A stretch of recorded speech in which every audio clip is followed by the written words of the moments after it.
In January of 2024, a woman who had been photographed roughly 10,000 times in a single calendar year simply vanished. No statement from Kensington Palace explained where Catherine, Princess of Wales, had gone. No aid offered a timeline for her return. For 63 days, the most visible woman in the British monarchy was invisible. And during that silence, a fact emerged that stunned even the most seasoned royal correspondents. The secret she had been carrying was not merely medical, it was structural.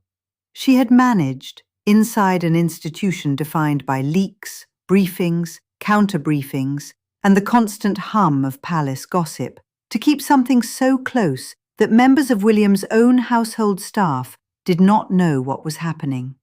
Not his senior private secretary, not the communications team, not the diary coordinators who scheduled his public appearances weeks in advance. The question is not simply what she hid. The question is how anyone hides anything inside a system that was designed across centuries to make privacy impossible. Buckingham Palace employs over 1,000 people. Kensington Palace, where William and Catherine based their office, had a leaner operation, but still dozens of staff moved through its corridors every week: dressers, protection officers, schedulers, correspondence secretaries, nannies. Information in that environment does not stay contained. It migrates through car rides and canteen conversations and carefully worded text messages between aides who have known each other for decades. And yet she managed it. That fact alone tells a story that predates the diagnosis, predates the marriage, predates the engagement. It tells us something about who Catherine Middleton actually is, beneath the coordinated coat dresses and the careful public warmth. She is, and has always been, a woman capable of extraordinary operational silence. And that capacity did not arrive by accident. It was built, tested, and refined across 20 years in the most scrutinized family on the planet. To understand how Catherine pulled this off, you have to understand what she walked into and what she brought with her. Born in 1982 to Michael and Carol Middleton in Reading, Berkshire, she grew up in a family that was comfortable but not aristocratic, ambitious but not flashy. Her father worked for British Airways before the family launched Party Pieces, a mail-order company selling children's party supplies. By the time Catherine reached her teens, the business was thriving, and the Middletons had moved to a 5-bedroom house in the village of Bucklebury. It was a household defined by 2 qualities that would prove decisive later: discretion and planning. Carol Middleton, by every credible account, ran a tight ship. The family did not air grievances publicly. They did not speak to journalists. When Catherine began dating Prince William at the University of St Andrews in 2003, the Middleton family said nothing, not a word. Not a proud aside to a neighbour who might repeat it, not a hinted confirmation at a school event. For comparison, consider what happened when other families found themselves adjacent to the Windsors. The Spencers, despite their aristocratic pedigree, had a long history of press engagement. Diana's stepmother Rain gave interviews, her brother Charles held press conferences on the Althorpe estate, her mother Frances spoke publicly about the family's internal fractures. The Fergusons were similarly porous. Sarah Ferguson's father, Major Ronald Ferguson, was photographed at a massage parlour in 1988, and the resulting scandal played out across every front page in Britain. The Middletons were different. They treated proximity to the Crown the way an intelligence service treats classified material, on a strict need-to-know basis. That instinct did not just help Catherine survive the years of tabloid surveillance before the engagement. It became the defining characteristic of her approach to royal life. While other members of the family relied on press secretaries and formal communications channels to manage their public narratives, Catherine operated with a smaller circle of trust and a higher tolerance for silence. She understood, intuitively or by instruction, that in the economy of royal media, saying nothing is often more powerful than saying something. And she had a decade of practice before she ever wore a tiara. The British press, during the years between 2003 and 2011, gave her the nickname Weighty Katie, a term that was intended as mockery, but inadvertently revealed something more important. She waited. She did not leak. She did not brief against anyone. She did not plant stories. She simply endured the surveillance, the paparazzi outside her London flat, the cameras that followed her to work at Jigsaw, and to her car, and to her parents' front door. And she said nothing. That long apprenticeship in silence was the training ground for everything that came later. The first sign that Catherine operated on a different frequency from the rest of the royal household came early. In 2006, she attended William's passing out parade at Sandhurst. The event was public, the cameras were everywhere, and every fashion detail was catalogued. But something quieter had happened in the weeks before. Catherine had been briefed on royal protocol not by a palace aide, but by her own mother, who had obtained and studied the relevant materials independently. Carol Middleton had contacted no one at the palace. She had simply researched how the day would unfold, what would be expected, and how her daughter should position herself. Staff at Clarence House later acknowledged they had prepared a briefing note for Catherine that was never requested, never collected, and apparently never needed. The reaction among the Prince of Wales's team was quiet surprise. They had assumed she would need guidance. She arrived already prepared, and the preparation had been invisible to them. It was a small moment, but it established a pattern that would repeat for the next 18 years. Catherine did not rely on the institution for information she could obtain herself. In 2007, she and William briefly separated. The breakup, such as it was, lasted roughly 3 months and played out under intense media scrutiny. But what struck royal reporters at the time was not the split itself, but the silence that surrounded it on Catherine's side. She was photographed at nightclubs, at parties, apparently enjoying her freedom. But she gave no interviews. She made no statements. She did not appear on the balcony of a friend's flat, looking tearful for a conveniently positioned photographer. Her friends, and this was the more remarkable discipline, also said nothing. Not a single close friend gave a background quote to a tabloid. Not one. Rebecca English, the Daily Mail's royal correspondent, later noted that the information blackout from Catherine's circle was unlike anything she had encountered covering younger royals. When William and Catherine reconciled later that year, the press had almost no inside account of what had happened, why it had ended, or what had changed. Her friends had held the line completely.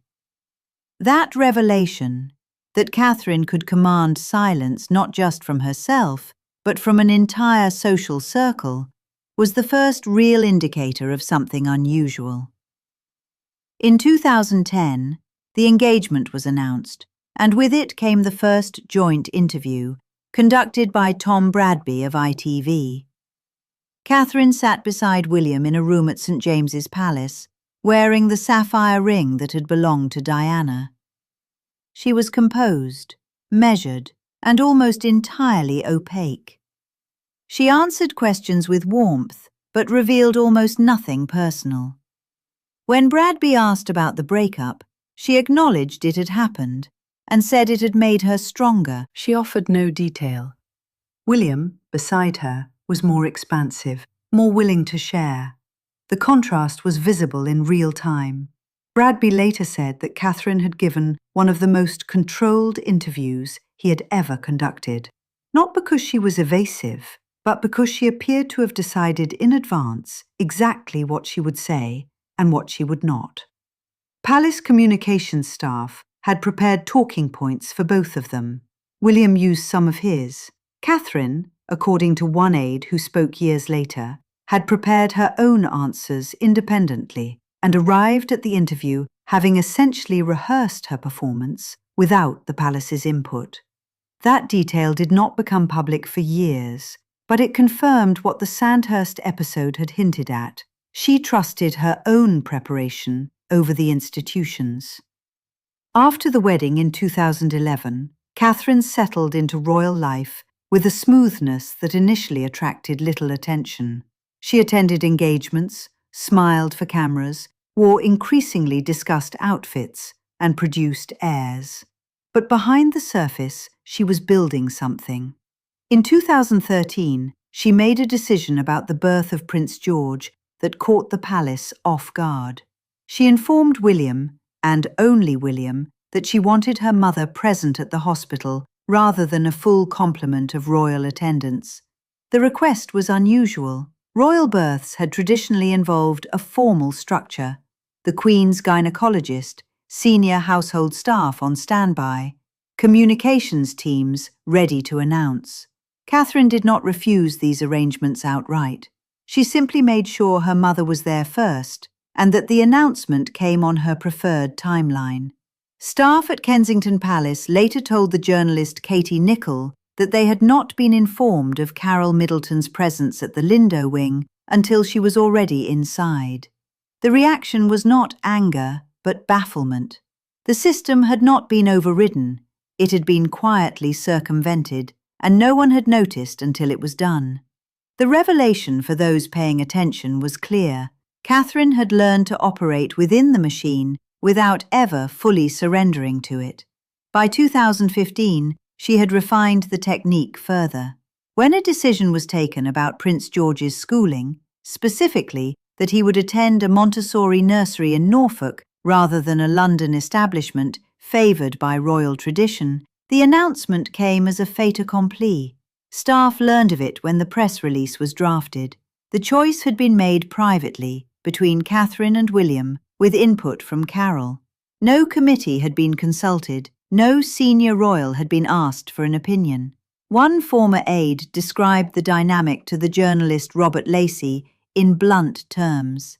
Catherine made domestic decisions and William backed them, and by the time the household knew, the decision was already locked.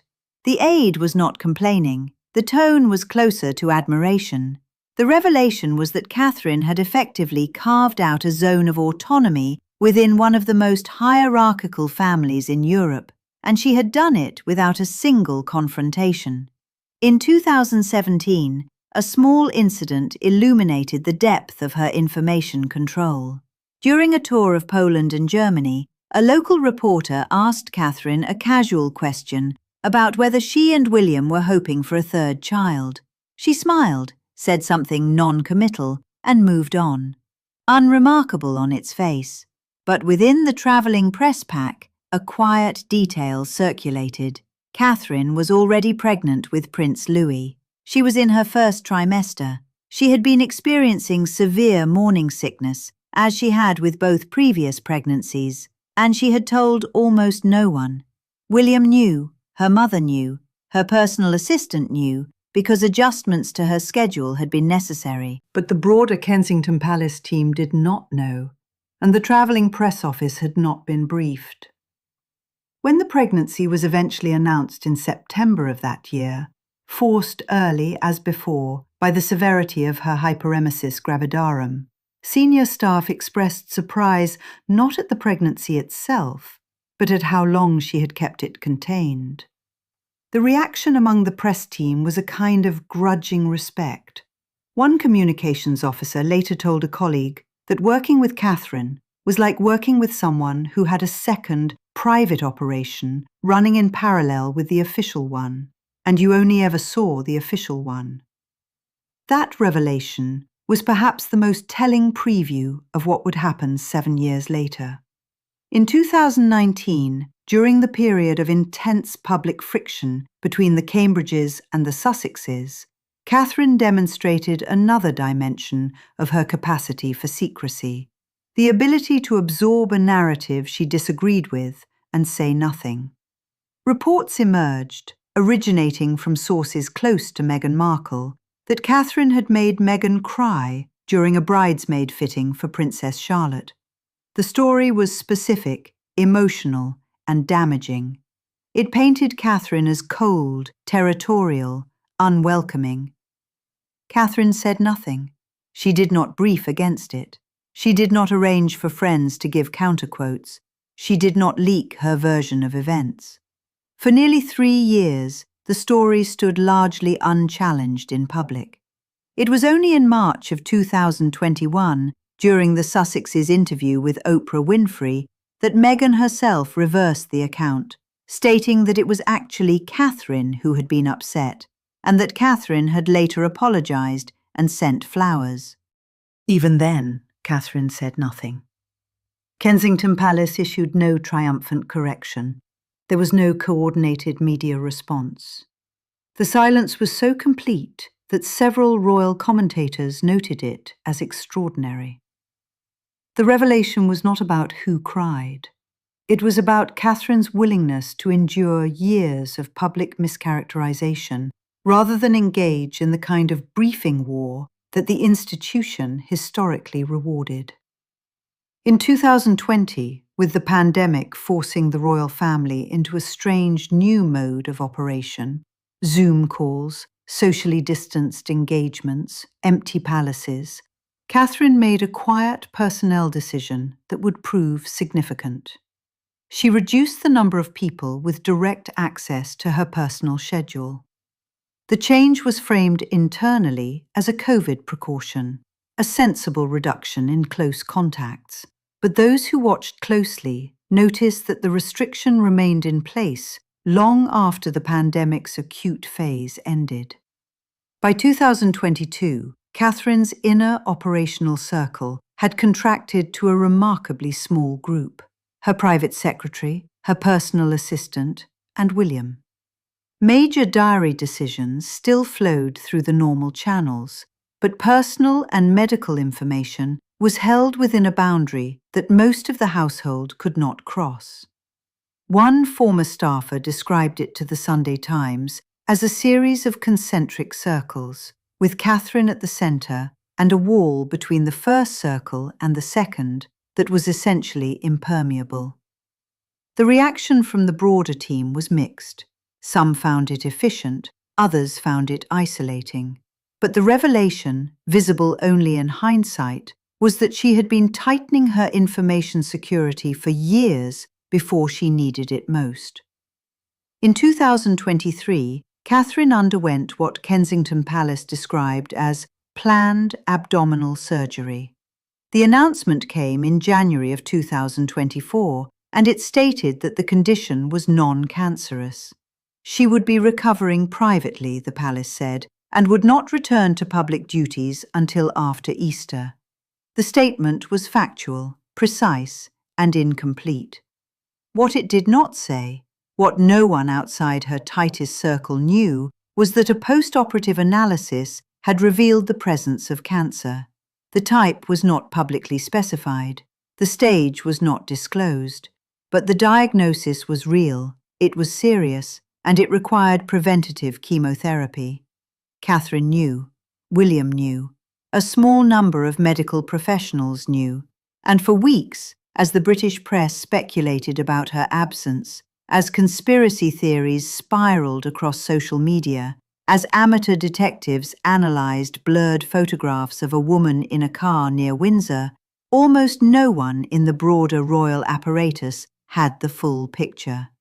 William continued his public engagements. He attended events, shook hands, smiled. Staff around him noticed that he seemed more distracted than usual, more prone to cancelling diary items at short notice. But when they asked, they received no explanation beyond scheduling adjustments. His own private secretary was reportedly not informed of the cancer diagnosis for several weeks after William himself learned of it. The reaction, when the truth finally emerged, was shock, not just at the diagnosis, but at the architecture of secrecy that had contained it. Even in an institution built on hierarchy and discretion, this level of compartmentalization was unusual.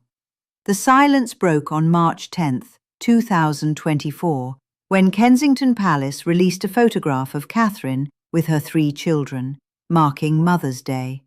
Within hours, major news agencies, the Associated Press, Reuters, AFP, Getty, took the extraordinary step of issuing kill notices for the image.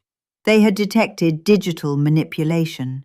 Pixels had been altered around Princess Charlotte's sleeve, around Catherine's hand, around the hem of a jacket. The edits were minor, cosmetic, the kind of retouching that happens routinely in personal photography. But for a royal household that depended on the trust of press agencies to distribute its official images, the discovery was devastating. Catherine herself issued a statement via social media, taking personal responsibility. She said she had edited the photo herself, as any amateur photographer might, and she apologized for the confusion.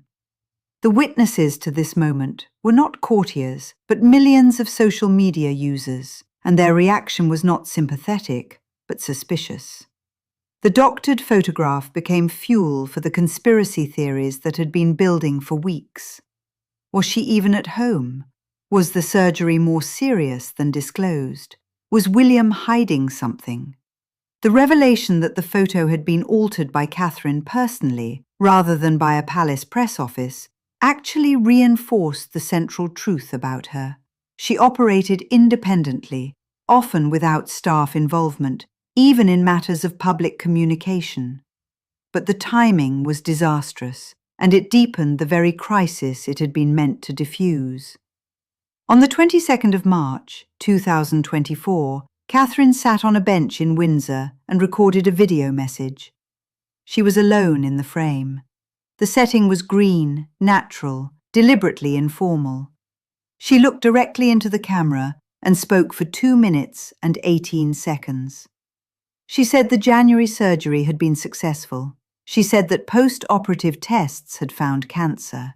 She said she was undergoing preventative chemotherapy. She said the process had been difficult and that telling her children had been the hardest part. She said she needed time, space, and privacy. The video was released at 6 o'clock in the evening, British time. Within an hour, it had been viewed tens of millions of times. Journalists who had spent weeks chasing the story described the moment as a kind of detonation in reverse, not an explosion, but a sudden, vast silence. The speculation stopped. The conspiracy theories did not vanish entirely, but they lost their oxygen. The reaction from the public was overwhelmingly sympathetic. The reaction from the media was something more complicated, a mixture of sympathy and a dawning recognition that they had been outmaneuvered.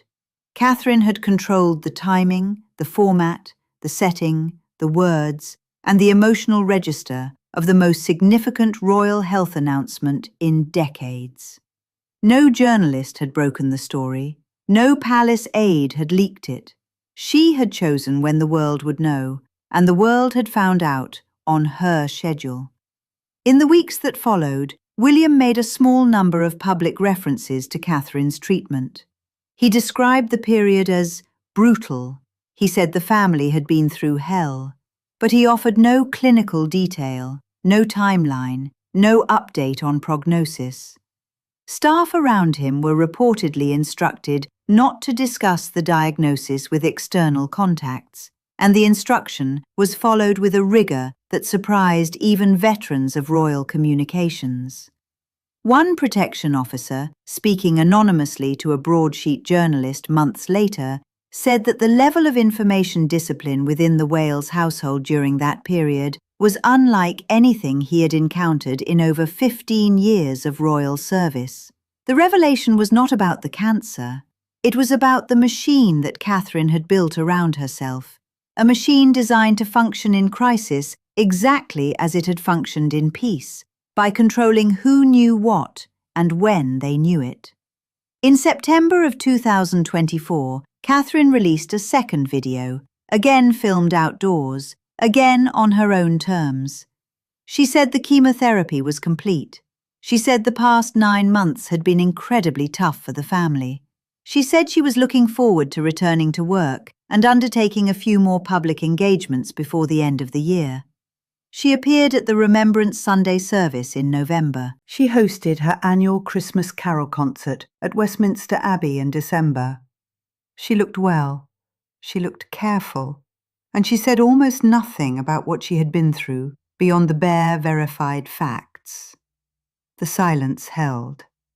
What does all of this evidence tell us when assembled in sequence? It tells us that Catherine, Princess of Wales, is not merely a private person married to a public man. She is a strategist of privacy, someone who has spent 2 decades constructing and maintaining an information architecture within one of the least private institutions on Earth. The cancer diagnosis of 2024 was not an anomaly.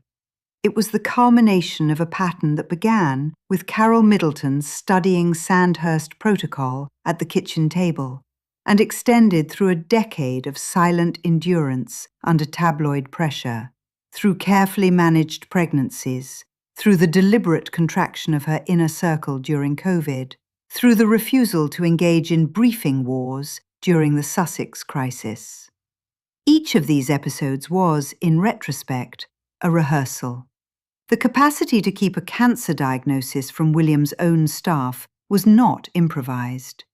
It was the product of a system that had been built, tested, and refined over years. That system relied on several elements working in concert. First, a genuinely small circle of trust. Not the kind of small circle that royal households claim to have while actually leaking through 6 different channels, but a circle that functioned more like a family unit than a bureaucracy. Second, an understanding of how institutions leak, not through malice, usually, but through the ordinary mechanics of people doing their jobs, asking reasonable questions, and sharing answers with colleagues who have a reasonable need to know. Catherine's solution was to remove herself from those chains wherever possible, handling things personally that other royals would delegate. Third, and perhaps most importantly, a tolerance for being misunderstood. The doctored photograph incident, the weighty Katie years, the bridesmaid story. In each case, Catherine absorbed a public narrative that was unflattering or outright false and chose not to correct it. That is not passivity, it is a calculation. Correcting a false story requires engagement, and engagement creates new vectors for information to escape. Silence, however uncomfortable, preserves the boundary. The cost of this approach is real. It creates a vacuum that conspiracy theories fill eagerly. It generates frustration among staff who feel excluded. It can look, from the outside, like arrogance or contempt for legitimate public interest.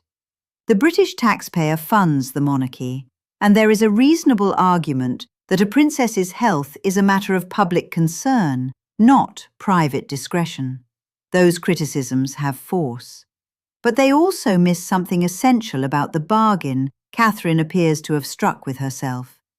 She understood, perhaps earlier than anyone around her, that the modern monarchy's greatest vulnerability is not scandal, but saturation, the constant, unrelenting exposure that turns human beings into content.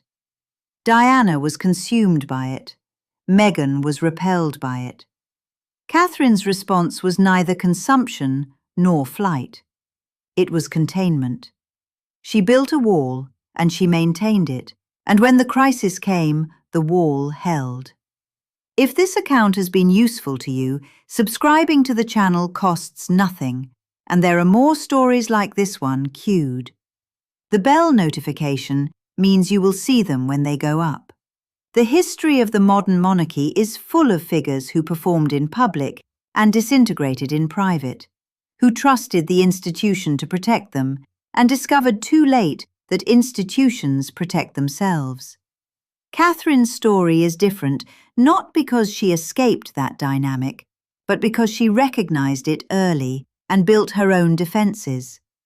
That recognition, and the discipline it required, is what makes her case worth examining in detail. There are more chapters to come: her return to full duties, the evolving dynamic with the palace press operation, the long-term implications for how the next generation of royals will manage their own boundaries. Those stories are already in preparation, and they build on the foundation laid here. Return, then, to that January silence. 63 days without a public appearance. 63 days during which one of the most photographed women in the world was simply not there.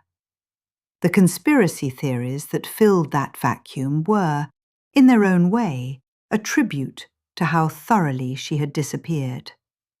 People could not believe that someone so visible could go so quiet without something dramatic being concealed. They were right about the concealment. They were wrong about everything else. What they imagined was intrigue, scandal, institutional crisis.